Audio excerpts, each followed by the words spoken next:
Caitlin Clark's first 2 games in the WNBA may not have gone as people expected, as honestly, she's struggled. She's shot just 30% from the field and is averaging a staggering 6.5 turnovers per game. But if you watch the game, the reasons for this become more clear. First off, the head coach, Christy Sides, clearly has no idea how to use her. Clark is spending a lot of time at the 2, and often ends up standing in the corner. Yes, she's a fantastic shooter and will hit shots there, but she's not just a spot-up shooter. She led college basketball in scoring and assists last season.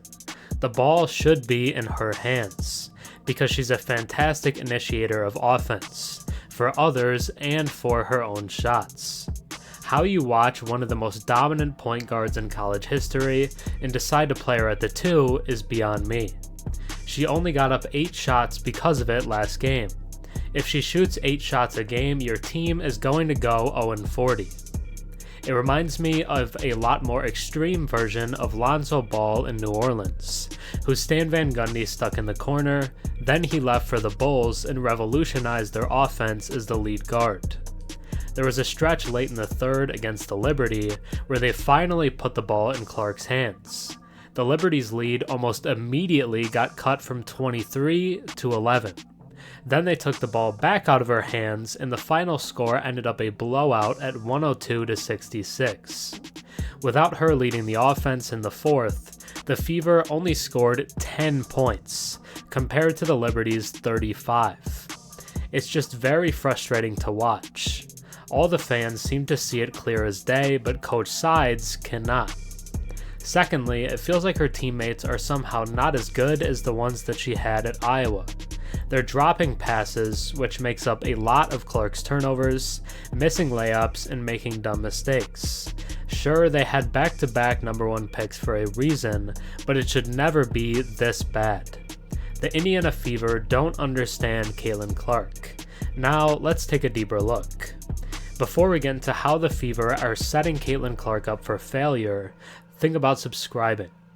96% of my viewers are actually not subscribed, so if you watched me before and enjoy the content, drop a sub and comment down below. It really helps the channel. A sellout crowd of 17,424 packed Gainbridge Fieldhouse in Indianapolis to witness Caitlin Clark's home debut for the Indiana Fever against the New York Liberty, the WNBA Eastern Conference champions from last season. Despite the enthusiastic home support, which included Iowa coaches Lisa Bluder and Jan Jensen, Clark faced challenges in her second WNBA game. She scored just 9 points, shooting 2 for 8 from the field and 1 for 7 from beyond the arc. However, she contributed 7 rebounds and 6 assists in the Fever's 102-66 defeat against one of the league's top teams. The spotlight belonged to reigning WNBA MVP Breanna Stewart, who delivered a stellar performance with 31 points, 10 rebounds, and 4 assists, shooting 12 for 21 from the field and dominating Indiana's front court.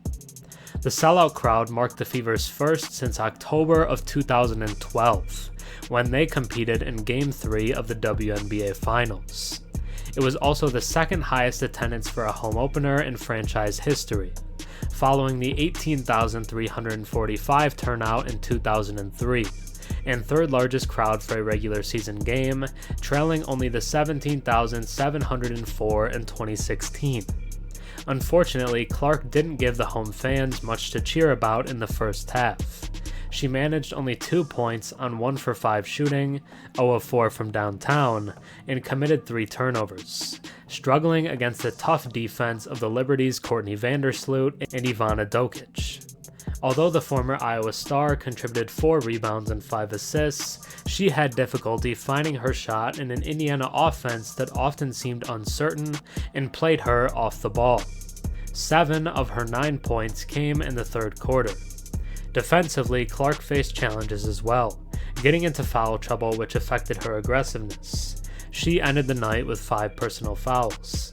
Disappointed, and nobody likes to lose, that's how it is, Clark said to reporters after the game via the AP. Can't beat yourself up too much about one game. But if Coach Sides and the Fever don't figure out how to utilize the special talent that Clark is, then it could be more than just a couple of rough games for Clark and the Fever. Thanks for watching. I'm Herm. Have a good one.